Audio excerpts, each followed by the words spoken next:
இது மகிமை நேரம். இயேசு கிறிஸ்துவின் இனிதான நாமத்தினாலே இந்த 3வது நாளுக்காக என் தேவாதி தேவனை ஸ்தோத்திரிக்கின்றேன். கடந்த ஒவ்வொரு நாளிலும் கூட நாம் எதிலெல்லாம் எச்சரிக்கையாக இருக்க வேண்டும், நடந்து கொள்ள வேண்டும் என்று சொல்லி நாம் தியானித்து வருகின்றோம். முதல் நாளிலே பார்த்தோம், நம்மில் உள்ள வெளிச்சம் இருளாகாதபடிக்கு நாம் எச்சரிக்கையாக இருக்க வேண்டும் என்று சொல்லி பார்த்தோம். 2வது நாளிலே வஞ்சிக்கப்படாதபடிக்கு நாம் எச்சரிக்கையுடன் நடந்து கொள்ள வேண்டும் என்று சொல்லி நாம் தியானித்தோம். இந்த 3வது நாளிலே நிற்கிறவன் விழாதபடிக்கு எச்சரிக்கையாக இருக்க வேண்டும் என்று சொல்லி நாம் தியானிக்க இருக்கின்றோம். 1 கொரிந்தியர் 10ஆம் அதிகாரம் 12ஆம் வசனம் இவ்வாறு கூறுகின்றது, தன்னை நிற்கிறவன் என்று எண்ணுகிறவன் விழாதபடிக்கு எச்சரிக்கையா இருக்க கடவன். எதுல எச்சரிக்கையா இருக்கணுமா? நான் ரொம்ப ஸ்டபானா நிக்கிறேன், நான் ரொம்ப ஸ்ட்ராங்கா நிக்கிறேன், ஆண்டவர் பேர்ல எனக்கு அவ்வளோ பக்தி வைராக்கியம் இருக்கு அப்படிலாம் சொல்லி நம்மையே தற்பெருமை பாராட்டிட்டு இருக்கோம்ல, அதுல நம்ம எப்படி இருக்கணுமா? எச்சரிக்கையோடு இருக்க வேண்டும் என்று சொல்லி வேதம் நமக்கு கற்றுக் கொடுக்கிறது. பொதுவாக நம்மையும் நம்முடைய பக்தி வைராக்கியத்தின் குறித்து நம்ம எப்பவுமே குறைவாக எடை போடுறது இல்லையா? நான் எப்படி தெரியுமா, நான் எப்பவும் ஆலயத்துக்கு ஒழுங்கா போயிடுவேன், தவறாம எல்லா சண்டையும் நான் சர்வீஸ் அட்டன் பண்ணிடுவேன், உபவாச ஜெபத்துக்கு நான் அட்டன் பண்ணிடுவேன், ஒழுங்கா ஆலயம் போறேன், ஒழுங்கா காணிக்க கொடுக்குறேன், ஒழுங்கா தசம பாகத்தெல்லாம் செலுத்துறேன் அப்படின்னு சொல்லி நம்மை நாமே என்ன செய்யறோம்? மெச்சி கொள்ளுகிறோம்ல, நாமே மார்தட்டி கொள்கிறோம். நான் பெரிய இவளாக்கும், நான் பெரிய இவனாக்கும் அப்படின்னு சொல்லி எதை யாரும் என்ன செய்ய முடியாது, என்ன குற்றப்படுத்த முடியாது அப்படின்னு சொல்லி நம்ம நினைச்சிரோம். நான் தான் ரொம்ப ஸ்ட்ராங்கா என்ன செய்யறேன், நின்றுகிட்டு இருக்கிறேன் அப்படின்னு சொல்லி நாமே நினைச்சிட்டு இருக்கோம், நம்ம மெச்சி கொள்ளுகிறோம். ஆனால் சின்ன பிரச்சனைகளை கூட தாங்க முடியாத சூழ்நிலைகள் வரும்போது தடுமாறி போகிறோம். நான் தான் ரொம்ப பெரியவேன்னு சொல்றோம், ஆனா ஒரு சின்ன பிரச்சனைகள் அப்படின்னு வரும்போது நம்மளால அந்த பிரச்சனையில ஸ்டாண்ட் பண்ண முடியல, அந்த பிரச்சனைக்கு என்ன சொல்யூஷன்ங்கிறத நம்மளால என்ன செய்ய முடியல, கண்டுகொள்ள முடியல. ஏன்? ஆண்டவராகிய கற்பாறையின் மேல் நாம் நிற்கவில்லை. நம்முடைய பலத்திலே, நம்முடைய பண பலத்திலே, சுய பலத்திலே, மனிதர்களுடைய பலத்திலே, உறவுகளுடைய பலத்தை நாம் நம்பி இருக்கிறோம். நாம் கிறிஸ்துவாகிய அந்த கன்மலையின் மேலே நாம் நிற்கவில்லை. ஆகவே நம்முடைய ஃபவுண்டேஷன், நம்முடைய அடிப்படை எப்படி இருக்குது, அடித்தளம் எப்படி இருக்கிறது, ஸ்ட்ராங்கா இல்லை. அதனால நம்ம என்ன செய்யறோம்? சின்ன சின்ன பிரச்சனைகள் வரும்போது நம்ம ஆட்டம் காண்கிறவர்களாக நம்ம இருக்கிறோம், ஸ்ட்ராங்கா நிற்க முடியல. ஏன்? நம்ம கிறிஸ்துவாகிய கன்மலையின் மேல் நம்முடைய வீடு கட்டப்பட்டதாக இருக்கவில்லை. பாருங்க, நம்ம வேதத்திலே பார்க்கிறோம், பேதுரு ஆண்டவரோடு கூட இருந்த ஒரு சீஷன் தான் இல்லையா? ஆண்டவர் எங்க போனாலும் அவரோடு கூட போவான், ஆண்டவரோடு கூட ஆண்டவர் ரொம்ப அதிகாரத்தோடு பேசும். ஆண்டவரே, இது உமக்கு நடக்க வேண்டிய கூடாதுல்ல, ஏன் நீங்க இப்படிலாம் இதெல்லாம் உங்களுக்கு நடக்கக்கூடாது ஏசப்பா, நான் உங்களை சாவிலும் எங்க போனாலும் உங்க கூட நான் வருவேன், சாவு வந்தாலும் கூட நான் உங்களை விட்டு நான் பிரிய மாட்டேன் அப்படிலாம் சொல்லி ஆண்டவரோடு ரொம்ப நெருக்கமாக இருந்த ஒரு சீஷன் தான். ஆண்டவர் பேர்ல விசுவாசமா இருந்த ஒரு சீஷன் தான்.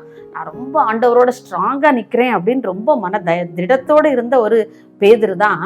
ஒரு நாள் ஆண்டவர் கடல் மேல் அப்படி நடந்து வர்றாருல்ல, அப்போ எல்லாரும் பயப்படுறாங்க ஆண்டவரை பார்த்து, யாரோன்னு சொல்லி, ஏதோ பூதம் அல்லது பேய் பிசாசு ஏதோ நடந்து வருகுதுன்னு சொல்லி ஆண்டவர் நினைக்கிறாங்க. அப்போ ஆண்டவர் சொல்லி, நான் தான், பயப்படாதீங்கன்னு சொல்றாரு.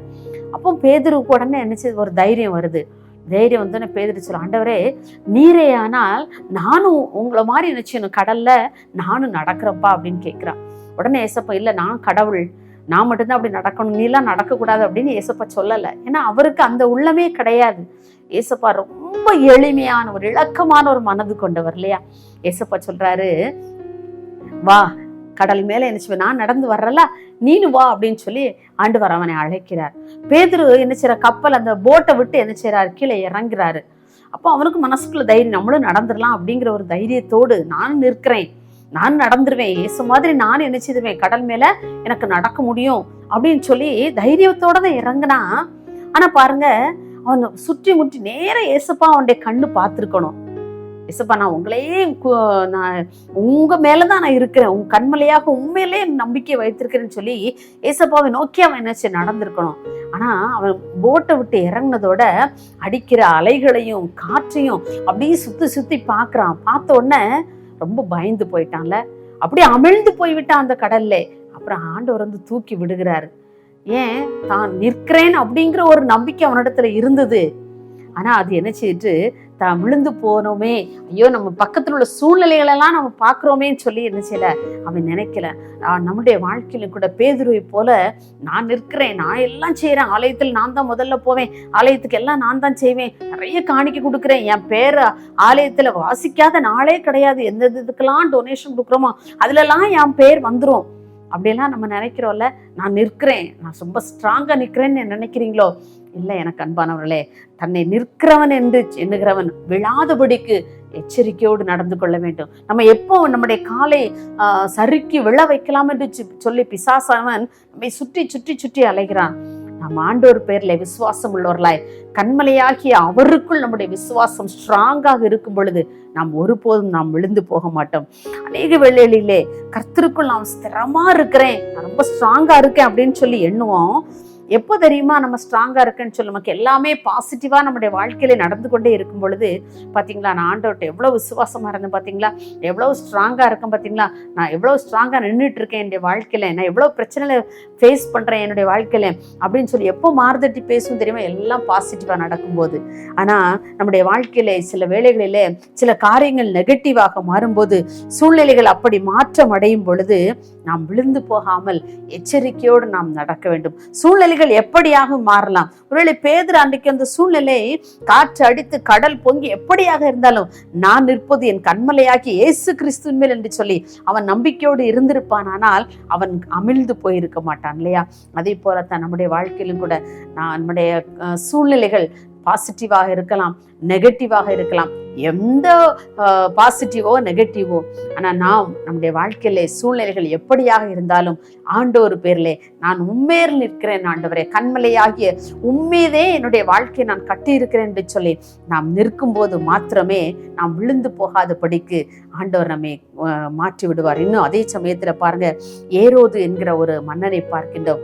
அவன் அழகாக ராஜ வஸ்திரம் போட்டு அப்படியே ஜனங்களுக்கு உபதேசித்து கொண்டிருக்கிறான். மிக அருமையாக ஆண்டவருடைய வார்த்தைகளை பேசிக்கொண்டே இருக்கிறான். அப்படி பேசிக்கொண்டு இருக்கும் பொழுது அந்த வார்த்தைகள் எல்லாம் ஜனங்கள் கேட்கிறார்கள். அவங்க கேட்கும்போது சொல்றாங்க, இது மனுஷ சத்தம் அல்ல, இது தேவ சத்தம். அவ்வளவு அருமையாக பேசுகிறான்.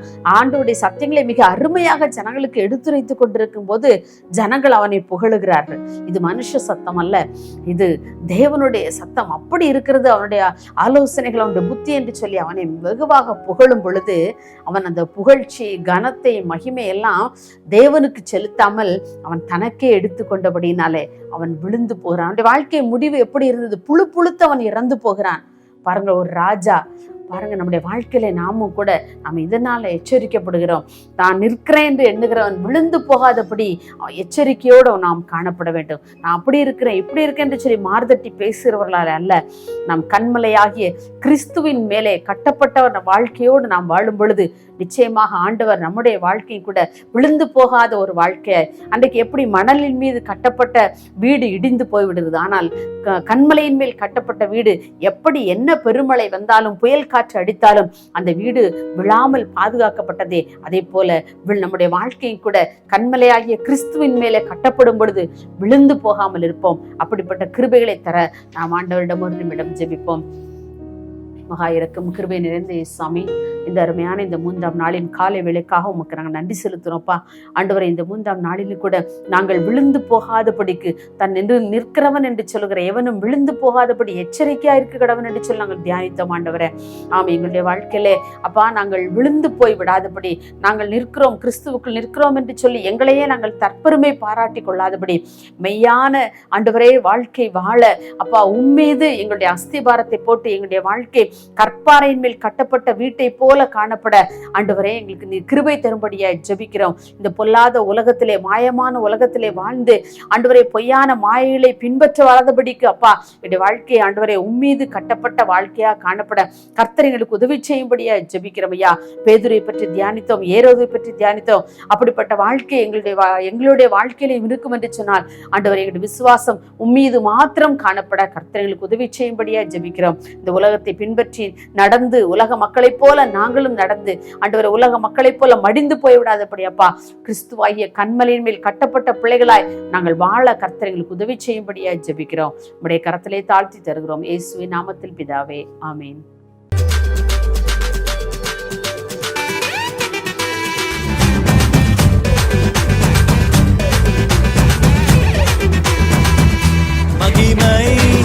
மகிமை